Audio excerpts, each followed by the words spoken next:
It wouldn't be the British Grand Prix without the threat of rain to spice up the action. Dark clouds gathered on Saturday morning, so most drivers were keen to sacrifice their pre-qualifying run so they could complete their qualifying lap before the weather deteriorated.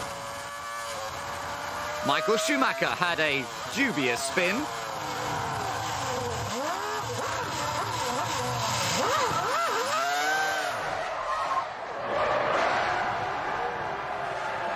Mark Webber clearly backed off the pace.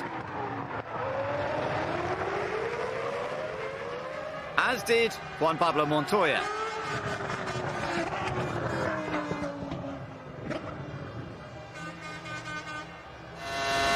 The clouds got darker, but the rain did stay away.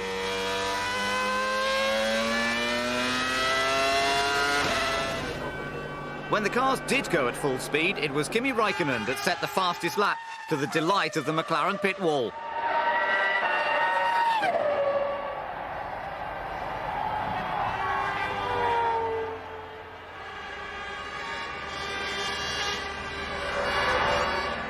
But there were few smiles to be had once the paddock learned of the sudden death of Minardi sporting director John Walton on Friday night. John had worked with Lotus, Benetton, Prost and Jordan over the years before moving to Minardi in 2002. They did not participate on Saturday morning, and on Sunday there was a minute's silence in the pit lane in his honour. The team paid tribute to him by running without any sponsorship on their cars. Instead, just a simple message in his memory. He was a popular figure in the F1 community and will be profoundly missed by all.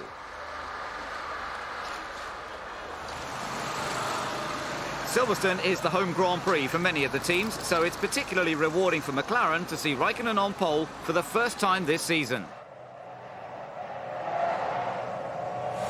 4 drivers had engine changes over the weekend. Fernando Alonso was one of them. He lines up 16th. At the front, Kimi has to keep an eye on Rubens, Jensen and Michael behind. But no worries, the McLaren has an awesome start. Alonso was squeezed off the grid and isn't quite up to speed. Now he springs into action. The Jordan of Heidfeld is easy prey. He's on a roll now, and only a few corners later, he can relieve Klein of 14th.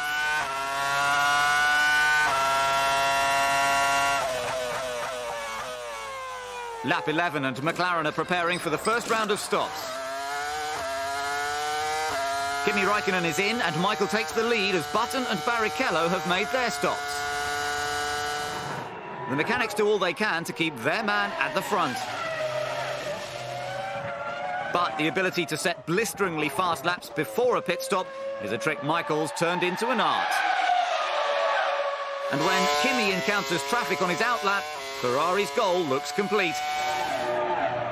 Eventually, Kimi passes Sato for second, but he's lost quite a bit of time. And there's more to be lost. Now he has the battling Minardis to contend with. BAR had high hopes for this weekend, but a resurgent McLaren was not in the game plan. Their drivers are in a different race to the front runners, and Sato's going backwards. Webber just stole third. Now Massa and Button ease past.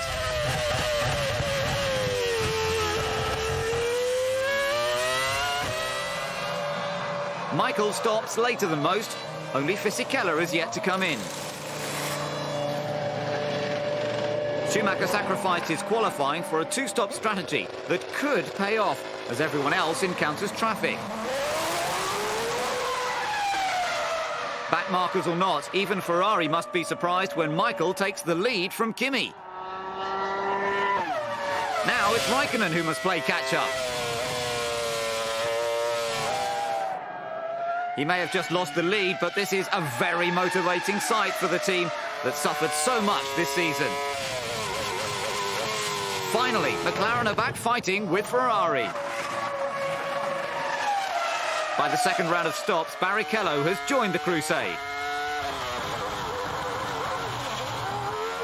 Kimi is second and desperate for a good finish.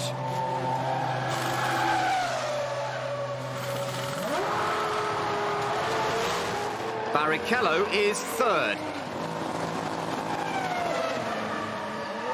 And there's no change when they exit the pit lane.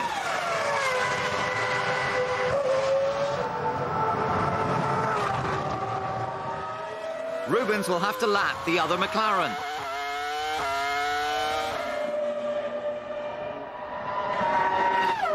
It's a very difficult weekend for Minardi, but now Bruni's premature exit causes minor injuries to several of the crew. So Baumgartner said that he would get to the end of the race for John. It was a valiant attempt, but he's forced to retire with a blown engine. After Schumacher's second stop, Kimi is right on his tail, and Barrichello is waiting in the wings. The advantage is with Michael, though. He won't have to pit again.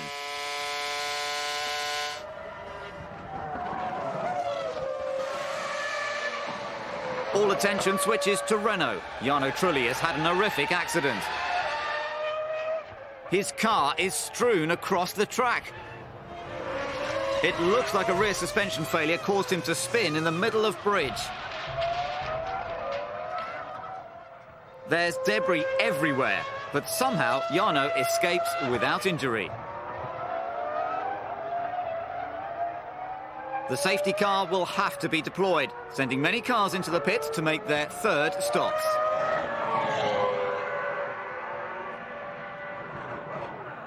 It looked pretty bad as the car rolled over. When I stopped, there is very little attached to the car, but luckily I'm perfectly okay. I walked away from a big shunt with no problem. And he'll be able to celebrate his 30th birthday on Tuesday. Both Raikkonen and Barrichello used the safety car period to wipe out any advantage Michael had with his strategy. But Kimi has a couple of back markers between him and the world champion. And, of course, Rubens isn't far behind. Kimi makes light work of the Jaguar and Toyota to start reeling in Michael. But Rubens is quicker than him in the first sector and keeping him in sight. Montoya can't repeat last year's second place, but he did use the safety car to get ahead of the two-stopping Fisichella for fifth.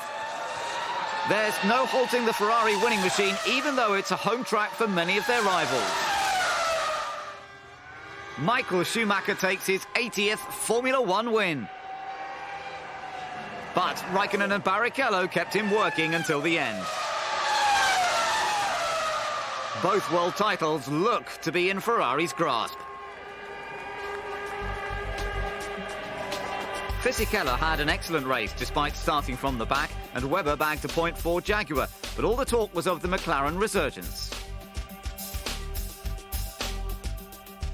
Finally we got some results for the team, and it's good because after the really difficult start of the season, it was nice that some things are started going right way, and all the hard work what we have done with the 19B start to work out. While Ralf Schumacher continues his convalescence, it's all change again at Williams for the German Grand Prix. Marc Genet had disappointed, so the team's test driver and one-time Jaguar pilot, Antonio Pizzonia, will hopefully bring a fresh sense of optimism to the team. I think I'm more experienced now. I'm a better driver now, quicker driver now. And obviously I'm still learning a lot. Every day I learn something new. And I don't have as much experience as most of the guys on the grid, but I'm sure I can do a good job for the team. He impressed them testing in 2002, and now they hope he can secure further points for the Constructors' Championship until this man is fit to return, before he moves to Toyota for 2005. But BAR's quest for points was severely hindered when Jenson Button suffered engine trouble during Friday's practice session. A 10-place grid penalty soon followed, causing his third fastest qualifying time to be wasted. disappointing that we're going to be starting from 13th, but you know what can we do? This is the first time where I've had an engine problem, so you know I've had a very good year on that side of things. So we just got to do the best we can, and you know the Honda engine's working very well here, so we've got to wait and see. Hockenheim 2003 was the last time this man won a race. He's lining up in second place next to third place Raikkonen. Could that give the pole sitter Schumacher something to worry about? Yeah, it's close, and I think it's the two competitors which even look very good in terms of consistency for the weekend, which we have next to us, and we'll have to fight tomorrow. Panis stalled on the first start, so the cars take their places once again. This time they're all away, but Montoya's progress is in the wrong direction. 5 cars pass him by turn 1. Alonso gets it right, though, and goes from 5th to 2nd. He really is setting himself up to be Michael's successor. Instead of relieving Coulthard of 5th, Barrichello relieves himself of his front wing, sending it into Montoya's path. He only qualified 8th, and he's not made life any easier. He's going to have a tough time keeping it on track, and he's lost a lot of time.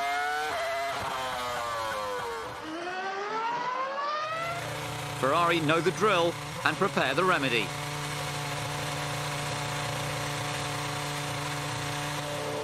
Within seconds, the Ferrari is roadworthy again. The Ferrari front wing cost Montoya a place to the Jaguar of Mark Webber. Now he wants it back. Mark doesn't give up without a fight, but scrabbling for 6th is not where Montoya should have been after qualifying on the front row. Pantano won the German F3 title here in 2000, but he won't score points this weekend thanks to a puncture. Montoya's recovered from his poor start and truly presents no hazard as he makes his way back up the lap charts. Jarno doesn't even take advantage of a little mistake. All the top runners have pitted, so Button temporarily leads. But this is the real battle for first. Oh, well, it was.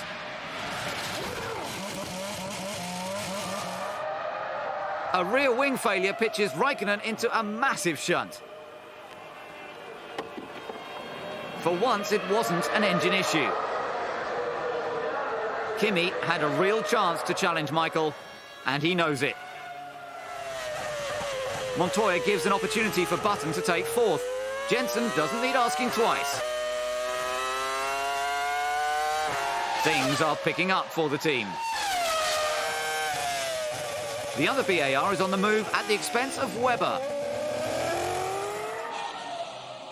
Trulli's got some of Kimi's wing stuck in his car, and struggling with the handling, he frantically tries to restrain Takuma.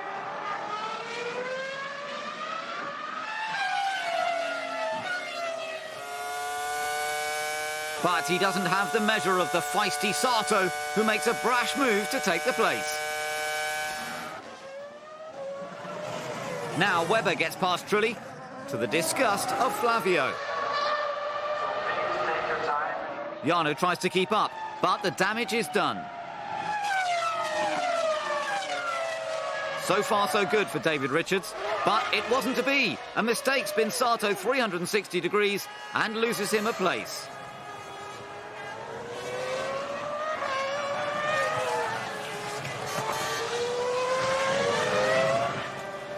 The revised Toyota hasn't made a brilliant debut.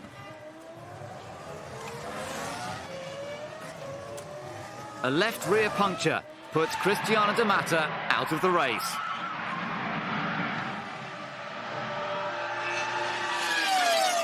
The battle for 2nd is where the action can be found. Button passes Alonso.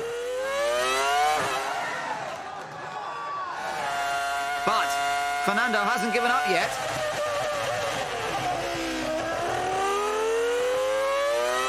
This battle means that Michael can take it easy at the front.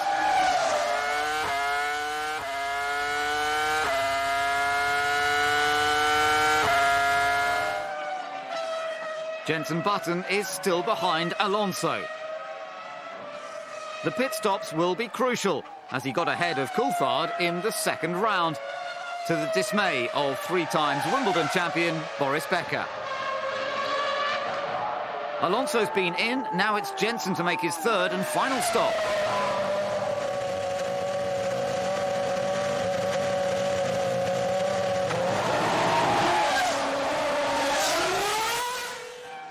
He's still in front of Coulthard, but behind Alonso again,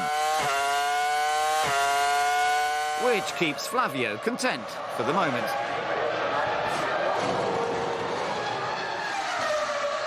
Jenson's not happy with his helmet, though. The strap is loose, so down the straights it's tight against his throat and almost choking him. So it's a pretty daring move down the inside that he tries on Alonso. And keeps trying.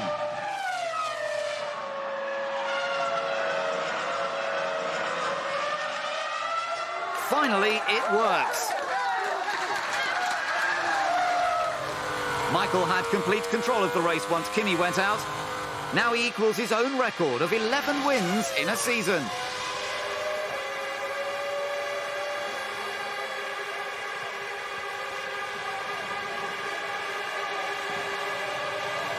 Jenson put in a storming drive, the best of his career, to go from 13th to 2nd.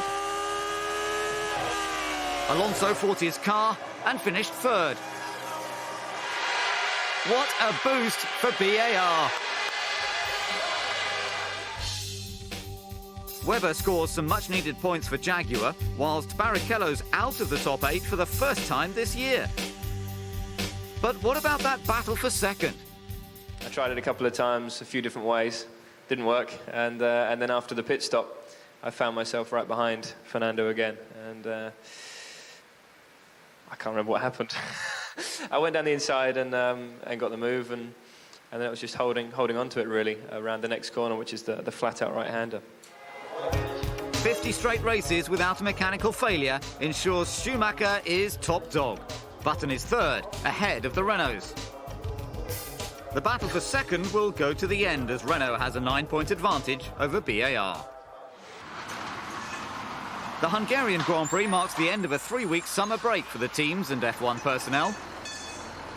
Even though the championship continues with a vengeance, there was a definite back-to-school feeling in the paddock.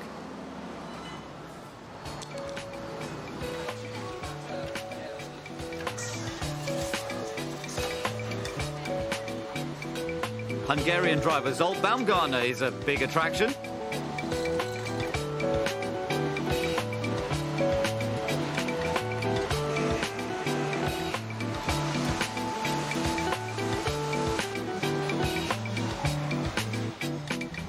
But it hasn't all been fun and games. It was announced that Jenson Button would not be with BAR for 2005. Instead, he would be joining the team he raced for in 2000, BMW Williams. This was disputed by BAR, and Jenson seemed more than a little reticent on the matter. I'm not willing to answer anything to do with that. I can't comment on that. I can't say anything. I really can't. Well, I don't want to either. You know, I've said enough in the press, and I think that's what both parties have. The only thing I would say is that I've enjoyed working with BAR, and they've been a great team to work for. And I've had some very good times, yeah. There is a dispute. The matter will probably go to tribunal or to court, and because of that I can make no comment on or off the record. Situation's in front of the CRB, it'll be resolved in due course, and then after that we can sort of reflect on it and see what's appropriate at the time. But it's better now when tensions are high and emotions are high to forget about these issues and just get on with racing here in Hungary. The Contract Recognition Board would have the final say. So while Jenson tried to keep smiling, the rest of the paddock had plenty to say on the matter. Something needs to be either have been brewing, or something's happening, or the guy's lost his marbles. And I very much doubt if Jenson hasn't lost his marbles. I guess he's an intelligent person and he's made his decision for reasons which are important to him. Yeah, I'm amazed actually. I I don't get the understanding, maybe, there's something within the team he doesn't like or something, but I'm really surprised, to be honest. If an employee doesn't want to work for you, whether they be a driver, a mechanic, a guy who sweeps the floor, there's really no point in keeping them there. It's Jensen's business and Williams and BAR business. Since they're both using Michelin tires, so we're happy about that. So we cannot interfere of what Mr. Button wants to do. So if Jensen does go to Williams, Mark Webber will be his teammate, while Ricardo Zonta replaces Cristiano De Mata for the rest of this season. The summer period is a time for contracts to be finalised for the next year. Jarno Trulli finds that a race win was not enough to keep his seat at Renault and will instead join Ralf Schumacher at Toyota. That leaves Giancarlo Fisichella to fill the vacancy at the team formerly known as Benetton. Williams continue to grab headlines by reverting back to a more traditional front-wing configuration as their radical attempts failed to bring them any closer to Ferrari and pole sitter Michael Schumacher. There may have been a short break, but it's back to work now. Alonso took his maiden F1 victory here last year, and he wants to repeat the feat. A blistering start from 5th moves him straight up to 3rd, leaving the BARs behind. He even gets a glance down the inside of Barrichello, but that's all he gets. Attack from Pantano sends Zonta into Webber. No one else gets involved, but it's back of the pack for Ricciardo on his Toyota race debut. Sato didn't make a good start from P3. It's not getting any better. He's on the dirty part of the track, which helps Montoya take 4th. Now teammate Jensen Button takes 5th. Trulli 6th. And Raikkonen 7th. If you're not in a Ferrari, then you're just playing catch-up. Michael has a point to prove. He was lapped here last year, but this time it's business as usual. Kimi's run of bad luck continues. He had electrical problems before this first pit stop, and he's very slow to rejoin the track. He does his best to keep going.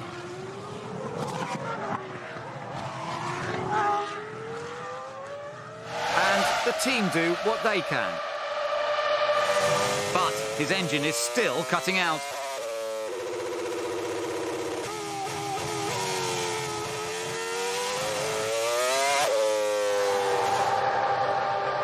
There's nothing else to do but retire him.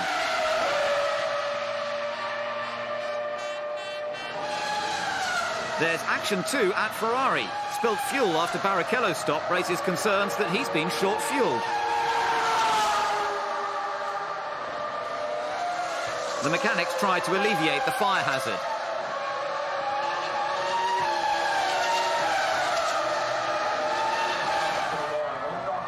And worse still, the number 1 driver is expected in at any moment.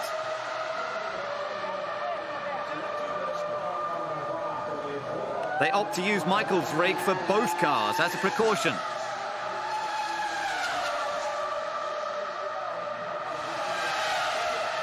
Stefano Domenicali keeps a close eye on proceedings for Michael's second stop. It's as efficient as ever.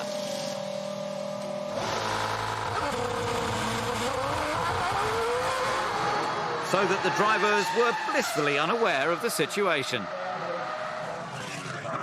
When Michael re-emerges from the pit lane, Rubens is ages down the track, but it doesn't matter as they're both at the front. But you wouldn't have thought so from the faces at Ferrari.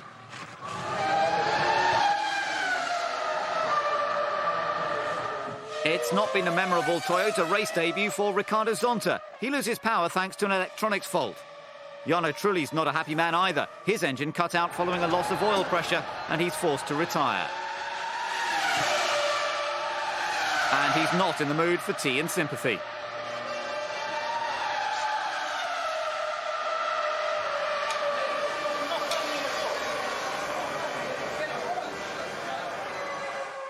A lap down last year, nearly a lap ahead this time round.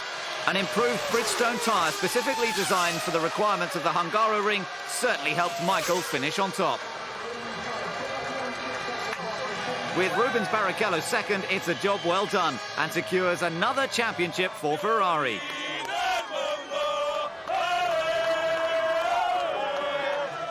The team's 7th 1-2 of the season wraps up their 6th consecutive Constructors' title, and Michael could win the Drivers in Spa. Montoya didn't have the speed to challenge Alonso's 3rd place. Sato finished 6th, but 1 lap down, and Fisichella took the final point. The result means that one of the Ferrari drivers will win the driver's title, as Rubens still has a mathematical chance. The only colour to be seen in today is Ferrari red. How do they do it? It's just an amazing group of people who support each other, work with each other, have the same objectives and get on with it. And it's something I've never experienced before, and we're seeing the results.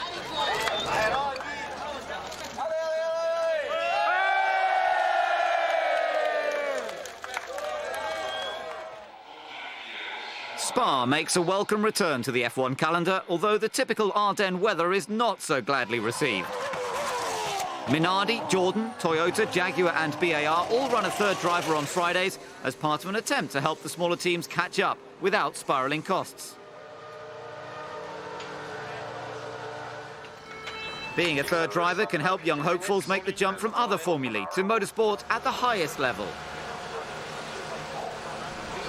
The step from Formula 3000 to Formula 1 is very big. Not only does it take a completely different driving style, but also to be working with so many people and so many engineers, and they all demand feedback on a lot of areas that I haven't had to give feedback on before. Generally, I work with tires, and if there are new parts that we are thinking about running, and I get some information regarding those. Normally, it's a good help for the other 2 drivers to have someone that can do a lot of mileage, because obviously they do not want to do too much mileage, because they want to save the engines. BAR have made tremendous progress this year. Has the extra track time helped? We gather so much more data than other teams by running a 3rd car, and it's been a real advantage for us this year. And yeah, we've definitely learned really a lot with the car here, and with the tyres as well. It's been quite good for BAR because of the first year of Michelin, and it kind of levels things out as well, you know, fighting against Renault, McLaren, cars that have been on the Michelins for years. Is it frustrating to test but not race the cars? It is very frustrating to drive and then not to for the rest of the weekend, and that's why I normally just choose to go home on the Saturday, so I just cannot bear being around for 2 days not driving. Ricardo Zonta was in the right place at the right time when his team decided to drop Cristiano de Mata. As I'm the spare driver, I'm here to replace a driver in Toyota, so I'm very happy to be back in racing. And Cristiano is a very good friend of mine, and I think Formula 1 is like that, you never know. But his replacement as 3rd driver, Ryan Briscoe, had a nasty accident on Friday. A puncture caused him to spin at Eau Rouge.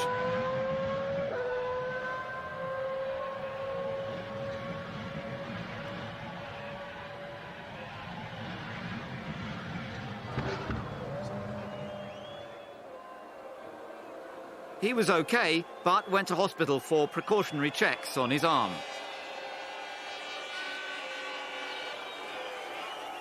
The weather worsened on Saturday, forcing the amount of practice time to be reduced. Bruni's Minardi was one of the first casualties when the cars did finally go out.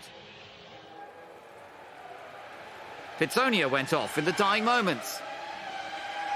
Even the Rainmaster himself made a mistake. The track was drying out by qualifying, but a minor mistake left Kimi Räikkönen only 10th.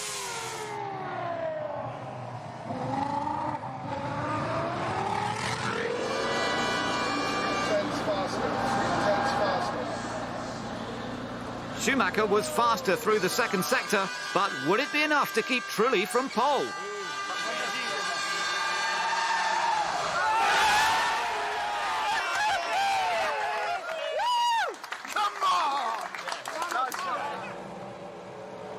It's a mixed-up grid thanks to Spa's unique microclimate.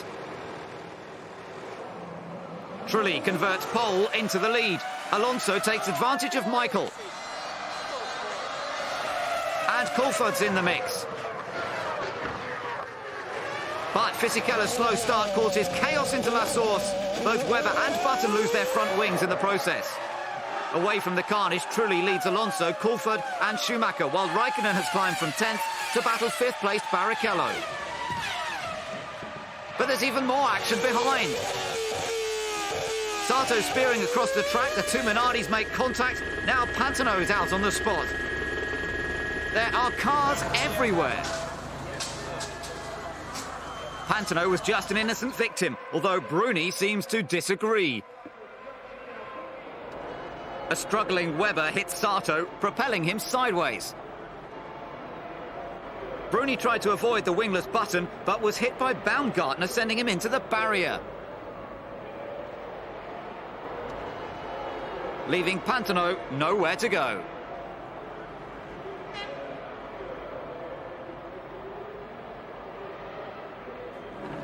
With all that debris, the safety car has to come out. The first lap is not even completed, and there have been two major incidents. Montoya was lucky not to get caught up in the first corner mix-up. Barrichello was hit by Webber at La Source and has already stopped to repair a puncture, but he's still not happy. He's in again to replace his rear wing. And so is Massa, after contact with Sato. Up at the front, none of the top runners elect to pit. Trulli still leads Alonso, Coulthard, Schumacher, Raikkonen and Montoya, but there's a long way to go. Raikkonen is right on it when the race restarts, and he's all over Michael Schumacher. The Michelin tyres are working well, and Michael is at a disadvantage. Now Montoya looks to have him. This is what Formula One is all about. The first lap incidents played into Juan Pablo's hands, and now his fighting spirit is revived. Bad luck, Michael.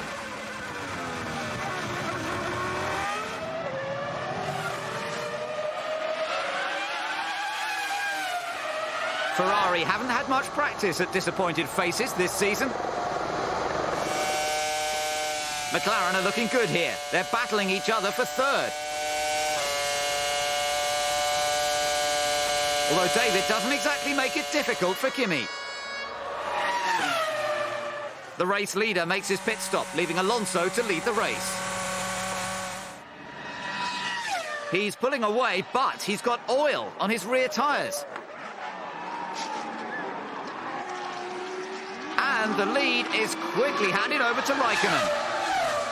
Briatore can't believe it. It was a Renault 1-2. Now one of the cars is out. Fernando suffered an engine oil leak onto the rear tyres, causing him to spin and recover, then spin and retire. It was too good for McLaren. Coulthard has a puncture just before his first pit stop from third. The team is straight on the job, but the tyre is in bits.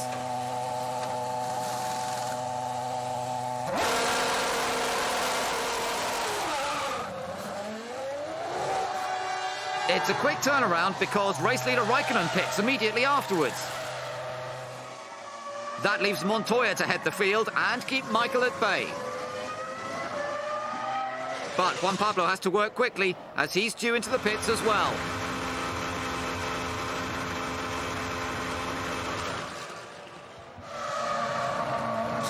Every second is vital here.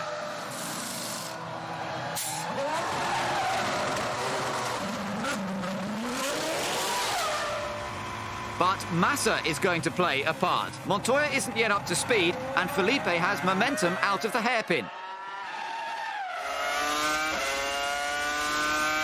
Juan Pablo now has to pass the Sauber before getting on terms with Michael Schumacher again. And that won't be easy. Briatore is not very impressed.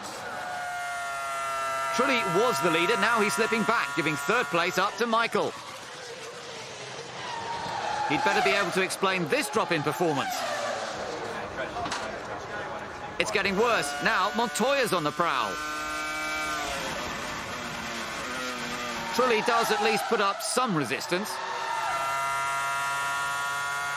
Montoya gives it all he's got and tries the same crushing manoeuvre he put on Michael. But unlike before, he launches Trulli up in the air, which leaves him further down the track.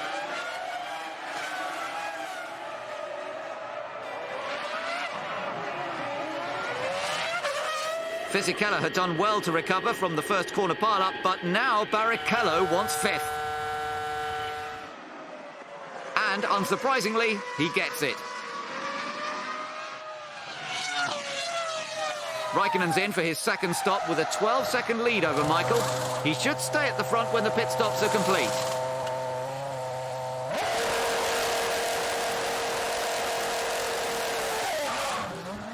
But there's trouble once again. Button and Baumgartner are out of the race.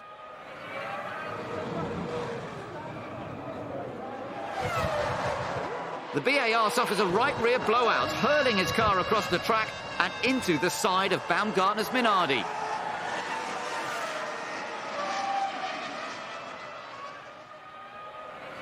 There are some very serious faces at Michelin. And Montoya has to keep clear of all the debris whilst it looks like another trip for the safety car. Michael makes his pit stop from the lead, while Jensen prepares for a long walk back to the garage. Now, third place to Pitsonia is out of a possible podium finish. Kimi slows the pack right down for the restart. He has Michael on his tail, so the pressure is on. Another Michelin tyre problem. This time it's Montoya who's forced to the pits. Raikkonen did not submit to Michael. But Montoya has to give in to a right rear failure, which damaged his rear suspension and the rear wing. Another retirement and another third place lost.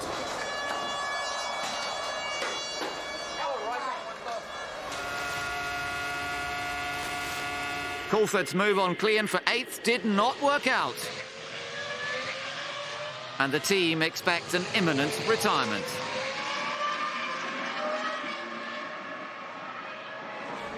Tell him to put off in a safe place.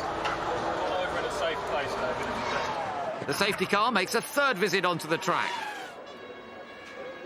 The team looks surprised to see him, but there's life in that McLaren yet. And with a new nose cone, Coulthard has every intention of scoring some points.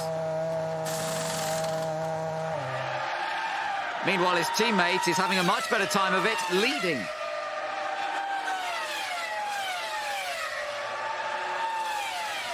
But the entertainment does not stop there. A Toyota engine has gone bang.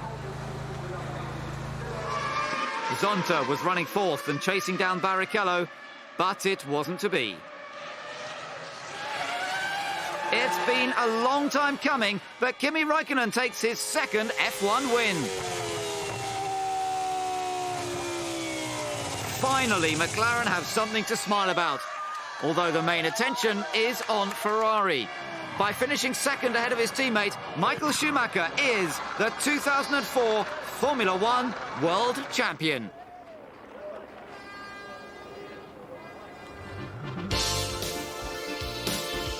Only 9 cars crossed the line at one of the most challenging circuits in the sport.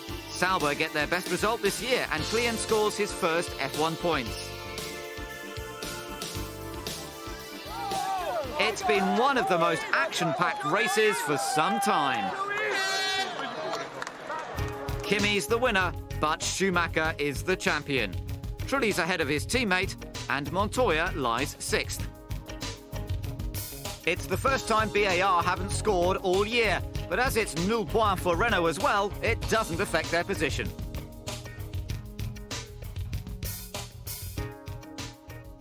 Spa is a special circuit for Michael.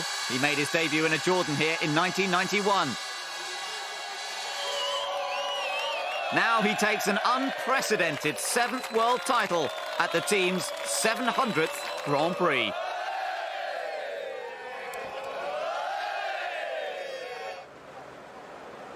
The last European race of the season is the Italian Grand Prix at Monza. World champion Michael Schumacher arrives at Ferrari's home event knowing that he's under pressure to perform in front of some of the most demanding of F1 fans, the Tifosi. Being home here in Monza, having both championships achieved, and we just would like to put this, how you call it, the point on the E, no, on the I. Dotting the I. That's obviously the perfect scenario if he could do it. Is winning a 7th championship the most important thing in his life? When I come home, like after that, there was far more important things, like my kids, when you go to a swimming school, you can make a certain exam, and they passed the exam, and that was much bigger celebration than my 7th championship, and I love that. But how does the boss feel? Big satisfaction for our tifosi. To be honest, I didn't expect at the beginning of the season to be here in these conditions. Happy because even after the 7th title, the team is concentrated with the feet in the ground, with humility, as I like. Even with both titles wrapped up, there was still plenty going on. Baumgartner was again an innocent bystander. This time it was an out-of-control Jordan that took him out on Saturday morning.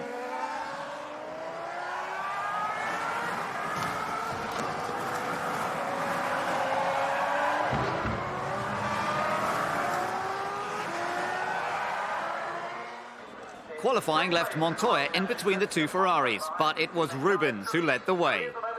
I think it's the biggest chance I have all year, so it's time to do it well tomorrow as well. Winning in front of their dedicated supporters is essential for Ferrari.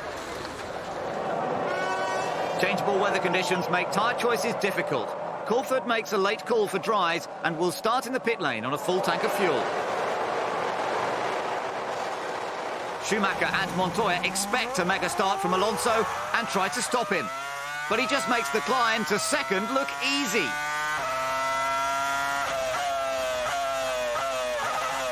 Michael started the race on dry tyres and finds himself skating down to turn 1 and cutting the chicane. That manoeuvre would hand him a penalty. All he can do is let those cars he jumped pass him by.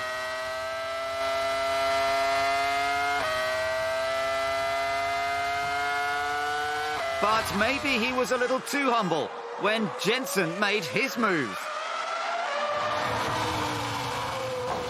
Michael spins and so does Pitsonia. This is still lap 1 and already there are cars everywhere. But the only one to retire is Olivier Panis. P15 is not the best way to end the first lap.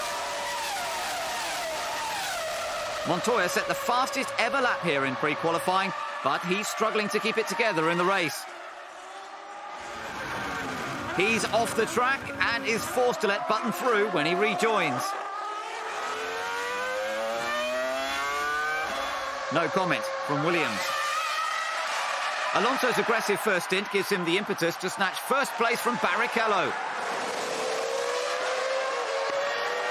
An imminent change of tyres would explain the relative ease with which Alonso took the lead. When Barrichello pits, his worn intermediates are replaced with dry tyres, and with a few adjustments for the drying conditions, he sets off again.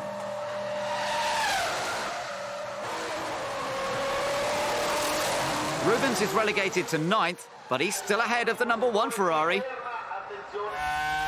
Michael is making his way up the timing pages and passes Fisichella for 10th.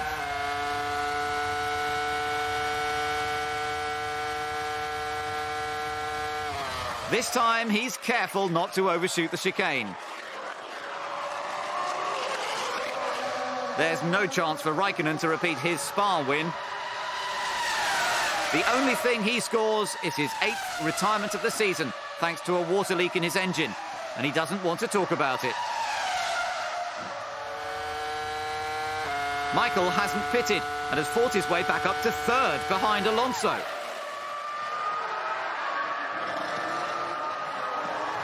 Now it's the BAR of race leader Jenson Button that's under threat.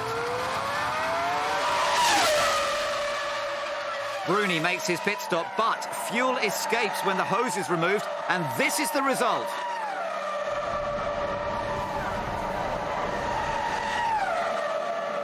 The immediate response of the mechanics ensures the flames are put out in seconds, and they even try and put more fuel in. Bruni gets out, he's safe, but he has inhaled some of the fumes and is struggling for breath. The team have had a lucky escape. But it could have been much worse. Michael is due in this lap, but for now he leads the race from his teammate. And Jenson Button, who's lapping his way through the back markers.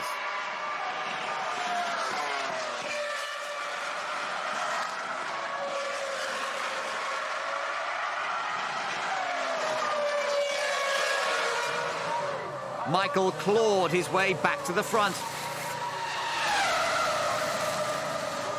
And he will only drop to 4th on account of this pit stop.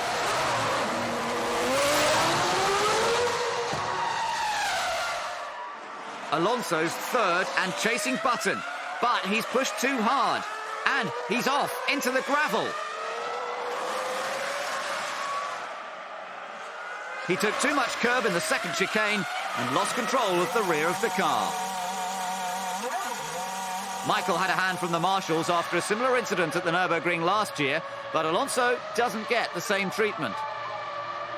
He doesn't want their help now. Jenson Button had led the race earlier on, but Michael passes him for 2nd, and Barrichello exits his final pit stop in the lead. Button doesn't yield to the champion, but a Ferrari 1-2 looks inevitable. Pitsonia sets his targets too high. He may be ruining a lost podium in Spa, but gets a little overambitious with this move on DC going into the first chicane. A Ferrari 1-2 after the opening lap may have seemed unlikely, to say the least. But they got it back on track to head the field to the flag, with Rubens the happy victor. Just to prove they can never be discounted. Montoya was a lacklustre 5th behind Button and Sato. Pitsonia and a one-stop in Coulford survived their tangle to scrape a points finish. BAR was certainly best of the rest and deservedly move up to 2nd in the Constructors' Championship with 3 races to go. Today it's Barrichello that's got the treble. Pole position, the fastest lap, race win, and all in front of the Tifosi. All in all, it was such a good feeling after the 3rd stop when I was asking where I am, where am I, and then they say you calm down, you're P1, and I say whoa, unbelievable. Ferrari's success this year has been pretty incredible.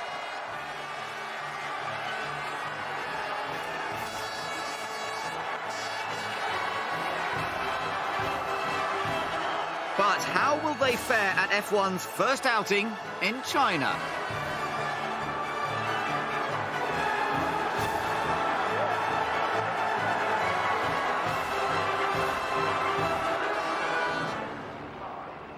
The second of the new circuits on the calendar this year takes Formula One to the Far East, to the People's Republic of China.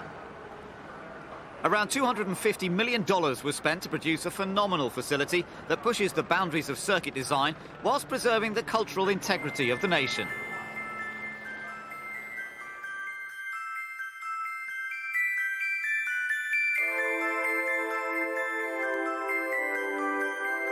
It's something different from what we used to do because new circuits are always nice. It didn't take long for Formula One fever to get a grip on Shanghai. Come on, Shumi, my friend, come on!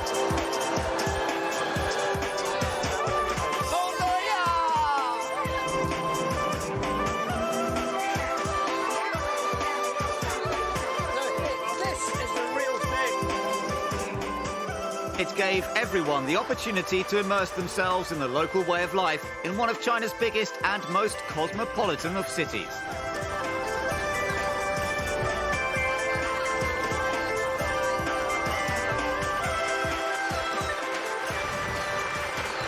It's super, super. But more of that, super.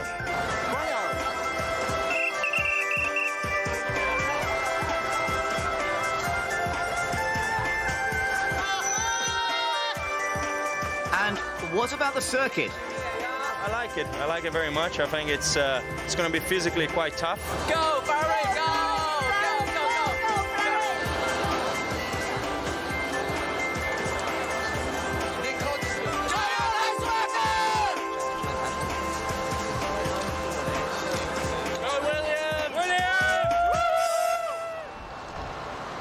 While the F1 personnel made themselves comfortable in their very plush new surroundings, a familiar face settled himself back into Formula One with Renault to replace Trulli for the last 3 races. What's up? How you doing? Thank you very much, yeah. Did you have any fun this year? Oh, yeah. What made the 1997 world champion return? There wasn't one day where I woke up and thought, okay, now I'm ready. It just happened gradually. I took the winter to ski, play ice hockey, and just relax a little bit, clear the mind. And then as soon as the snow started melting, it was time to do something else. And that's when I started training really hard, just to be ready, because I knew I wasn't done with racing. Jacques was keen to prove he still had his racing credentials. As was Ralf Schumacher, who returned relaxed and recuperated after his crash at Indy. After 3 months out, did he get bored just watching his brother at home? He's simply the best with the best car, end of story, and he deserves to win. Whether it's 7 or 10 titles by the end of his career, you know, if we are not good enough to beat him, it's our problem.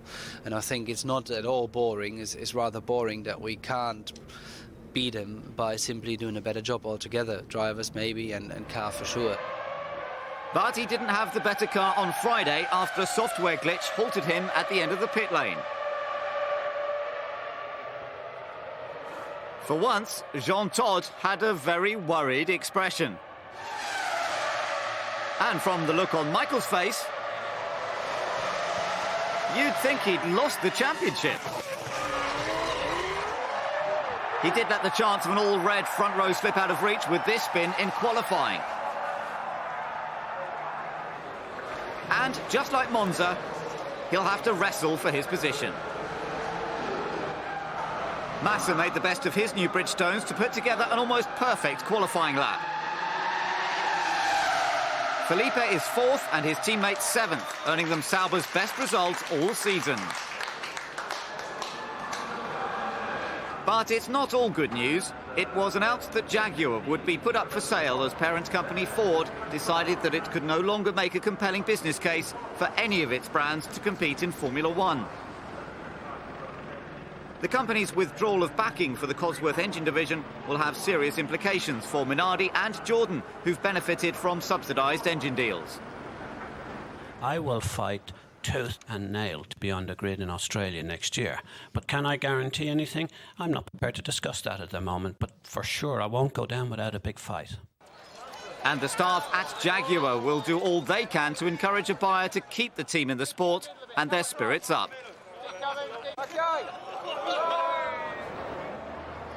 An early morning engine change sees Michael Schumacher starting from the pit lane on a full tank of fuel.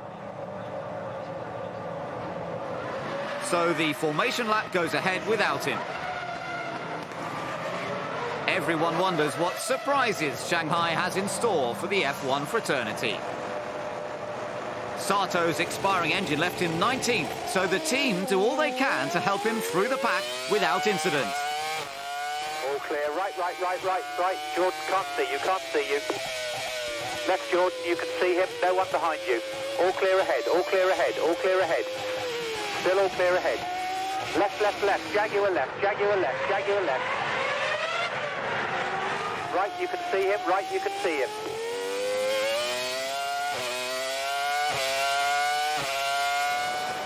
Alonso went from 6th to 3rd in seconds, but Massa's in hot pursuit. Webber got ahead of Montoya, and they're all through turn 1 safely.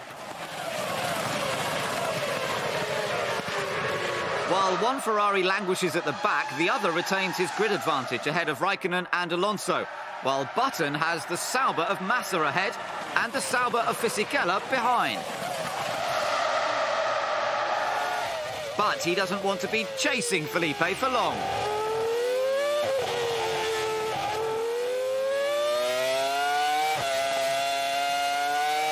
He's on a mission to win this race, and now Alonso's 3rd place is in the offing.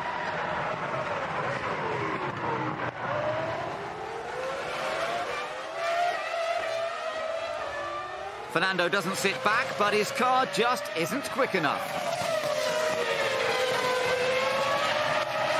Michael Schumacher is staging a comeback. But ends up slap bang in the side of the Jaguar of Klein. At least the Ferrari driver is still in the race, which is more than could be said for Klein. Rear suspension damage leaves him high and dry in the pit lane. Michael's farcical race continues. He was a lap down and following Alonso, but the Renault slipstream knocked him off kilter and sent him spinning 360 degrees.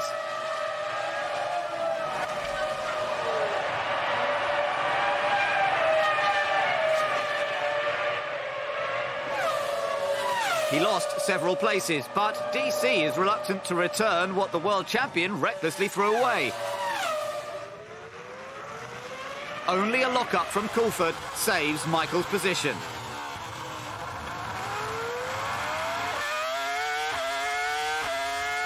He now sets off in pursuit of Fisichella, while the Ferrari press officer wonders how to put a positive spin on his antics.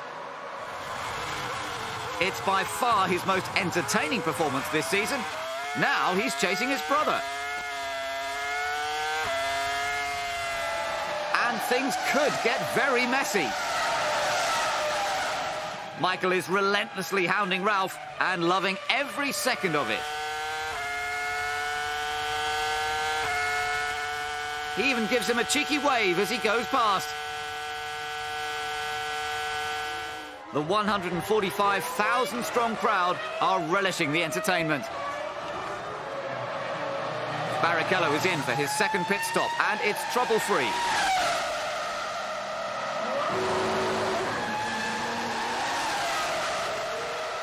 Thanks to traffic, Kimi has not been able to steal his lead.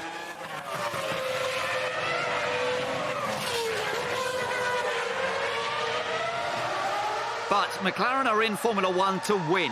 So Kimi starts chasing the Ferrari once again, and the team rethink their strategy.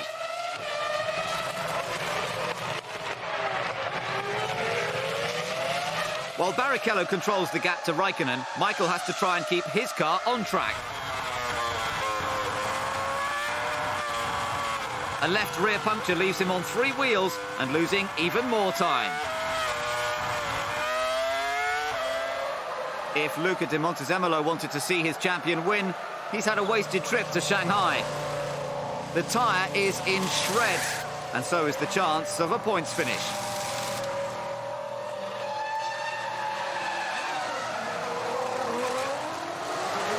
McLaren elect to bring Raikkonen in early for his 3rd pit stop to try and get ahead of Rubens.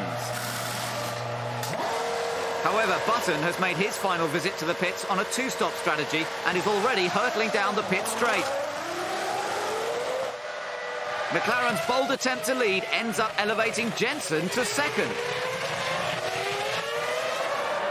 It looks very promising, but things are getting a bit messy in the closing stages. A close encounter with David Coulthard has disastrous results for Ralph's race.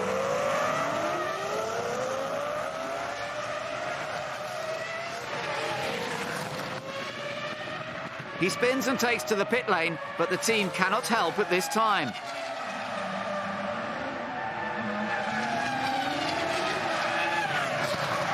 Go through, Ralph. Do not stop. They're not your tyres. The puncture. They have to stop totally. Whatever you want. Pull him out of the way. Just turn the engine off. So you need to try and get a tyre to it. Right rear tyre. Montoya's about 30 seconds away. Ralph is not impressed. He's outplaced his teammate all weekend, but has to make way for Montoya's pit stop. And he won't be waiting around to see it.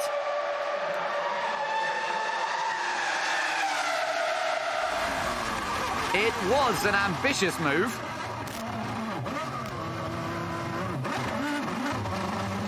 But his transgressor didn't come off lightly either. DC also gets a puncture, but is able to continue.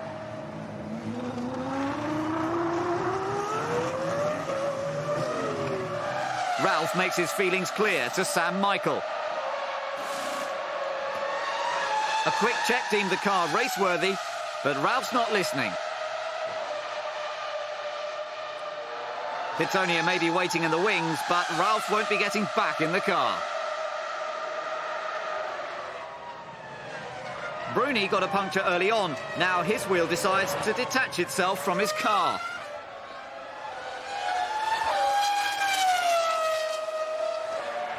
A mechanical fault caused the left front wheel to come off, entailing a tricky crawl back to the pits and some brutal comments to the team. Come in. Try to come in. If you're going to stay on the track, make sure you stay off the line. Off the line. Whilst Bruni gets things off his chest, Jacques Villeneuve sets to work on chasing Mark Webber, knowing his team have faith in his abilities.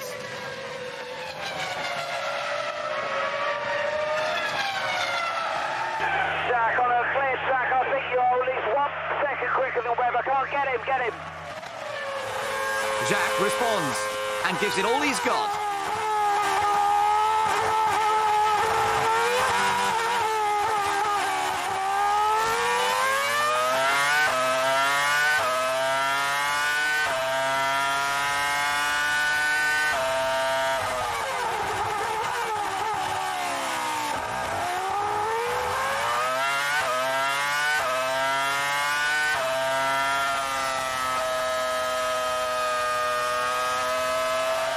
Coulthard's also pushing hard, with Massa in front.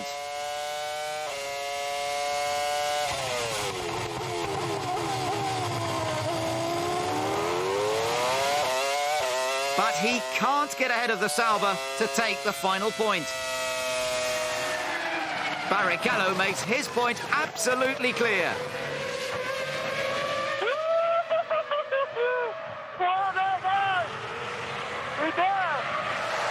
For Ferrari, it's a team effort and a job well done. A risk for the win denied Raikkonen second place, while Sato did well to finish sixth. Barrichello was kept under almost constant pressure, but he did not break and is the winner of the inaugural Chinese Grand Prix.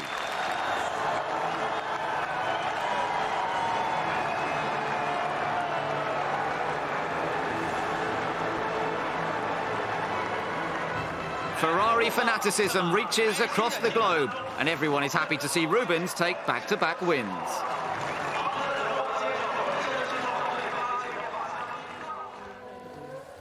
When Formula One moved on to Japan, it was clear that the weather was going to feature throughout the weekend.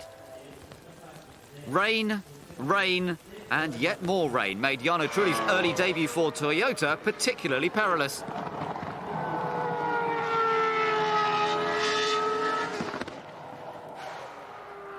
Even the world champion got caught out, as did Alonso and Massa.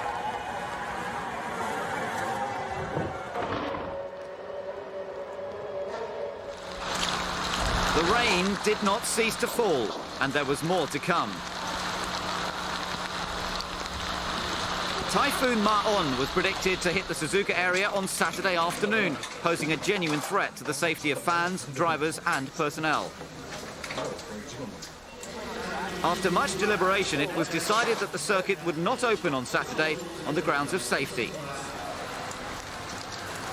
That left the teams to batten down the hatches.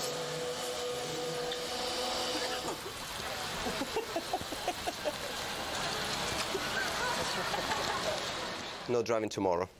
So the steward have decided that tomorrow the track will be closed, and we'll have a pre-qualifying session on Sunday morning before the race.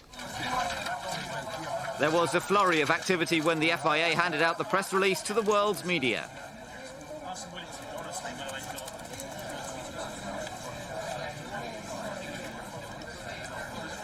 The normally bustling pit lane was eerily quiet on Saturday morning, by which time the typhoon had changed its course and moved south of Suzuka.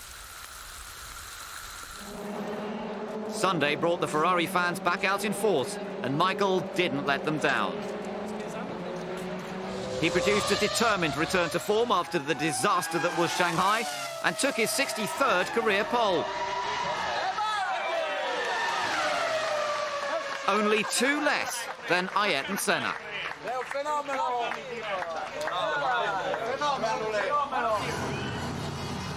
The bright rising sun on race day made the typhoon warnings look like a storm in a teacup. Sato celebrates his team's 100th Grand Prix with 4th, just ahead of his teammate. It's a big race for BAR, Honda, and of course the Japanese driver himself. Poor results in the first session saw several key players qualifying on a rapidly drying track. Alonso, Raikkonen, Montoya and Barrichello find themselves in unfamiliar territory. Olivier Panis hopes for the best in his last F1 race after 11 years in the sport and starts 10th. And a revitalised Ralf Schumacher is raring to go on the front row next to his brother. Sato doesn't get the start he needs. Now his 2-stopping teammate is troubling his mirrors. There are no team orders, but the drivers are reminded of their different strategies. With top guys in the midfield, there is plenty of track action. Alonso has to go for it, but he can't do that behind his slower teammate, so passes Villeneuve for 9th. Raikkonen struggling, Montoya wants 11th. This 4-car brawl is anyone's game. Technical director Jeff Willis keeps track of Sato's progress. BAR would like to see Takuma on the podium at his home Grand Prix, but he needs a bigger margin over the heavier fueled Button if he's to remain 3rd.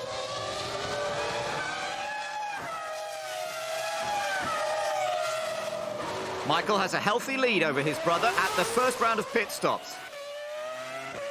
And nothing much changes when he rejoins, it's just Button who is behind. Fisichella was so busy radioing to the team about a sensor problem on the fuel alarm that he confused his Sauber with a rally car.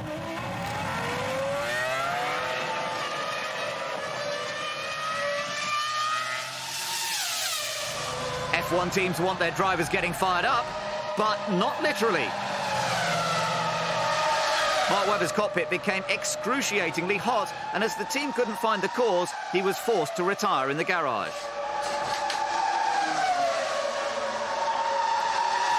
He's got training or something. He's very slow at the moment.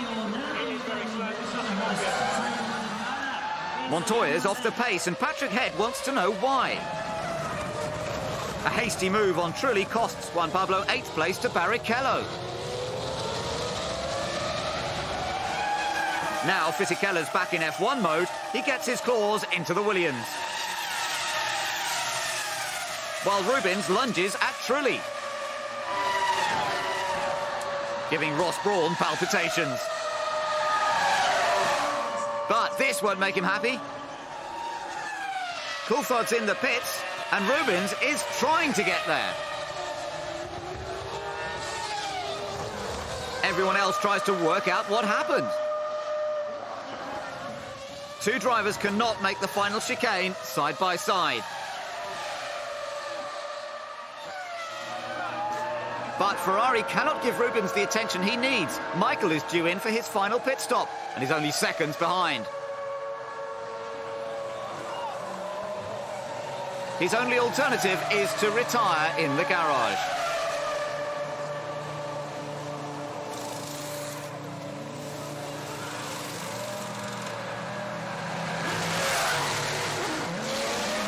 While Barrichello laments his misfortune, everyone agrees it was just a racing incident.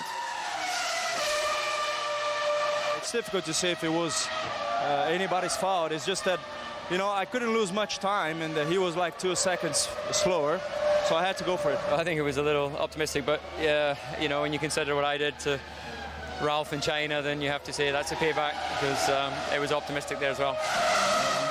Ralph can be encouraged by a strong performance. He's kept his brother honest, and after his third and final stop, he has Button behind and Sato in front. Although the local favourite is yet to make his last visit to the pits.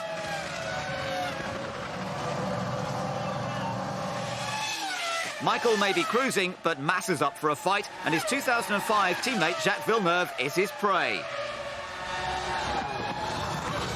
He makes his move, but can't make it stick.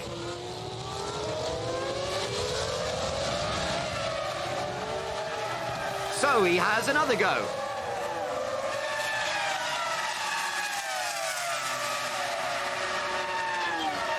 Fantastic racing, and this time it works.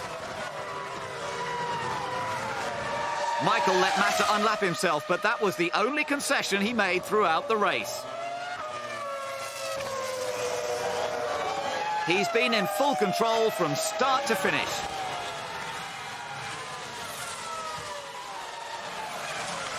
The mess that was Shanghai is but a distant memory, thanks to a crushing win from pole position. With his brother on the podium next to him, it's an almost perfect day.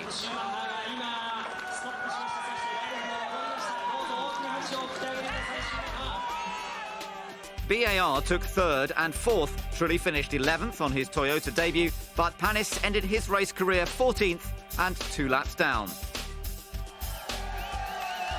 It's non-stop smiles at Ferrari, and who can blame them? Michael's done it again.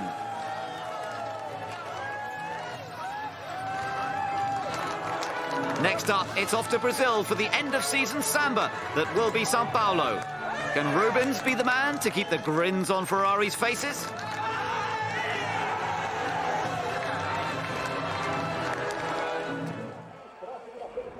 It's the last round of the F1 Championship, and while the titles are all wrapped up, other matters needed clarification. The Contracts Recognition Board concluded that Jenson Button will not move to Williams as he intended, but will remain with BAR for 2005. A bit disappointed.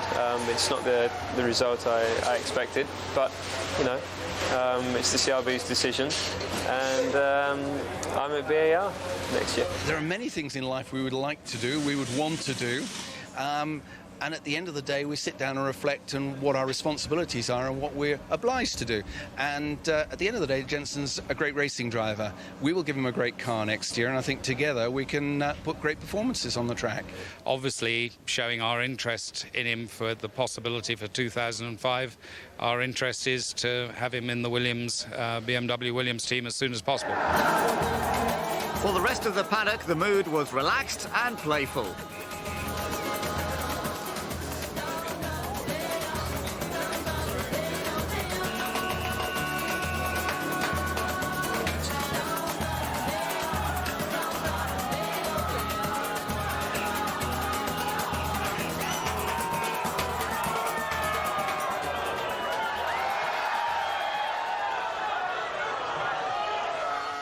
But perhaps the party atmosphere put Michael off his stride.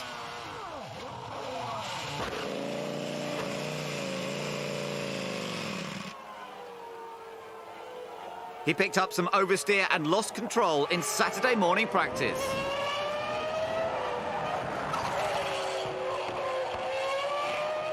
It proved to be a huge error.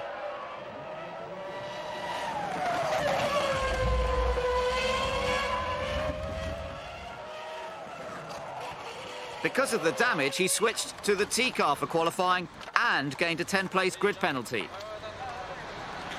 But whilst one Ferrari will be 18th, Rubens Barrichello starts his home Grand Prix on pole position next to good friend Juan Pablo Montoya. And with the full backing of the crowd, he hopes to end his rotten run of luck at Interlagos.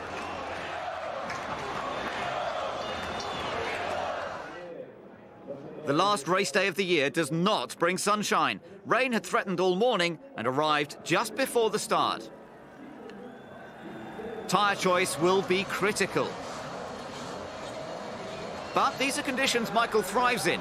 He still could be the one to watch, even starting behind the Jordan. Coulthard won here in the wet 3 years ago and wants to get a good result at his 150th and last race with McLaren. Most teams opt for intermediates, but Renault decide to take a risk on dry tyres and a two-stop strategy for both their drivers. Button's engine is smoking and the race hasn't even started yet. For the last time in 2004, the cars get away. Barrichello retains his lead. Montoya goes to block Kimi, but is forced to restrain Massa instead. Montoya may have a special helmet design this weekend, but it can't stop him conceding third to fellow South American Massa. Renault's gamble on the dry tyres is sending Alonso backwards. The Michelin intermediates are stronger on the wet track, enabling Raikkonen to snatch the lead from the local boy. Massa and Montoya are not out of the frame yet either. Even on the Bridgestone tyres, Felipe curbs Montoya's charge for third. Things are turning bad for Williams. Button ignores his engine woes to steal fourth from Montoya and third from Massa. Then Juan Pablo gets his own back on the Sauber. The weather conditions are improving, but it's not quite time to take dry tyres. Although Alonso has to make do with what he's got. Raikkonen increases his lead from Barrichello, while a still smoking Button puts a move on Massa again. Jensen's giving it all he's got. He takes fourth, but surely his time is limited for this Grand Prix.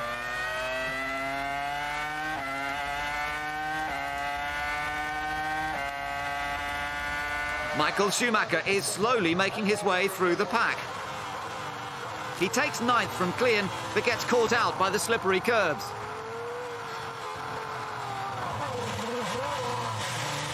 At least he gets a clear view of all the cars he has to repass. This isn't what Ross Brawn expects from a driver of his calibre. Barrichello is coming back at Kimi. He's only finished this race once in more than 10 attempts, but if he could win here, it would be amazing. It's looking good. And the crowd are ecstatic. Button's engine finally expires. A sorry end to a brilliant season with 10 podium finishes. Meanwhile, the weather is improving and McLaren prepared dry tyres for Kimi. Montoya is also making the change. This could be a pivotal moment in the race. It's going to be a close call.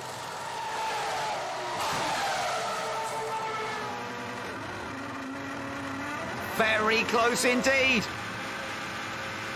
Neither driver says after you, but Kimi has the inside and takes the position. Patrick Head is straight back on the radio to tell his man to get in front. And Montoya willingly obliges, using the McLaren slipstream. Alonso has acted as a barometer for the rest of the pit lane. Dry tyres are the way to go. But Barrichello stayed out too long and rapidly slips down the order. It does give Massa one lap at the top of the timing pages at his home race.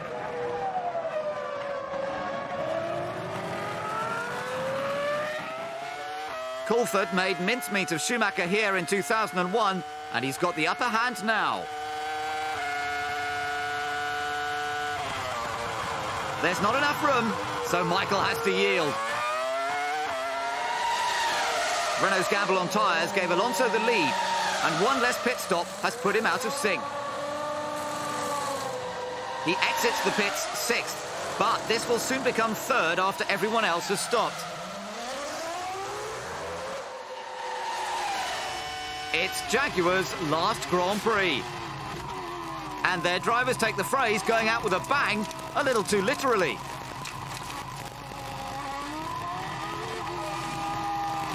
Webber's attempt to pass Klein failed, ending his 2 years at Jaguar on a very flat note. By the 3rd round of stops, Barrichello is 5th, but some handiwork from Ferrari gets him out ahead of this battle for 4th. Ralph's on the pace, and when Alonso makes a mistake, he seizes his chance.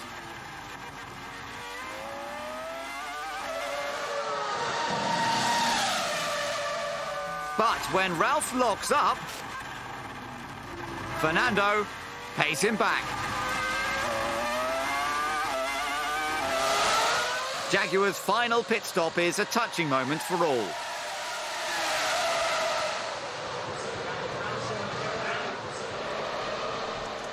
Montoya stayed ahead of Raikkonen through the last round of stops, but Kimi is hanging on.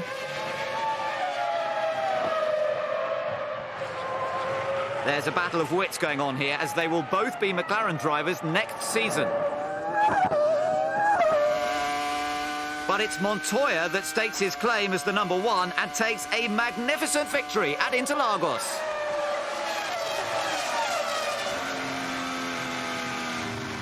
He led the race here in 2001, but got punted out by Verstappen. This time, the triumph is all his. And it's a fitting way to end his career with Williams.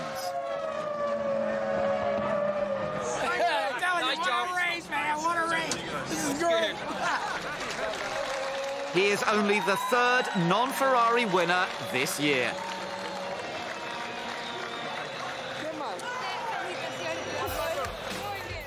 After 9 years and 51 podiums with McLaren, Coulthard finished a disappointing 11th, while his teammate was only 1 second behind Montoya at the flag.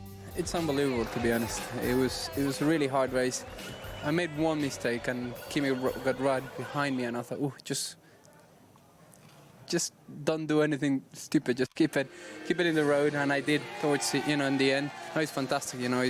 It's been 4 years with Williams. We had up, down, and everything, and I think to close these 4 years with a win is unbelievable. In the final reckoning, the Ferraris are in a league of their own, while Button and Alonso finish ahead of last year's championship contenders.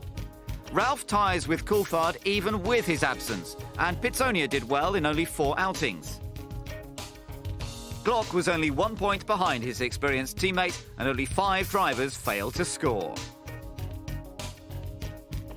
VAR were Ferrari's nearest rivals, but with 143 less points. Renault beat Williams and McLaren into submission, and Minardi rounded all off.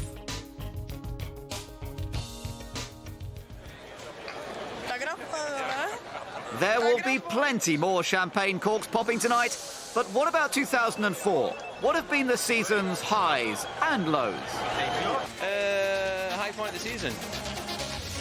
Well, there's none. Probably the front row in Malaysia, but it was disappointing not to get away, obviously, from the start. Highest point, can't remember. No, I mean 2004 as such was very disappointing for us. Back-to-back wins, I think they were most definitely fantastic. Of course, the US Grand Prix, first podium ever for me. For the team, I think obviously Canada and Team O'Dlough, first ever race to score points. It was fantastic. The worst, Monaco. It's the only race where I didn't finish. Crashing with Rubens and Suzuka. Shanghai. the fire in Monza during the pit stop. Monza, Monaco was 2 races that I was doing well and I didn't finish, so bad moment.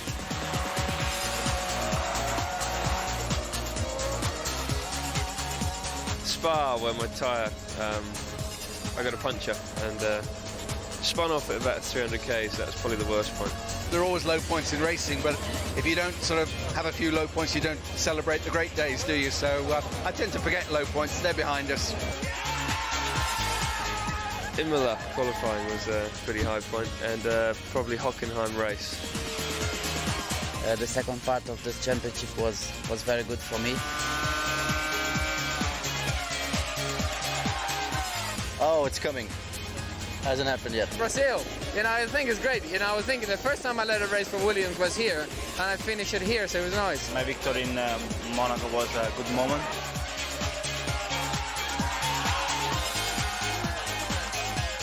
Driver's title and constructor title. It was a fantastic year for Ferrari and Michael. No one can ever take that away.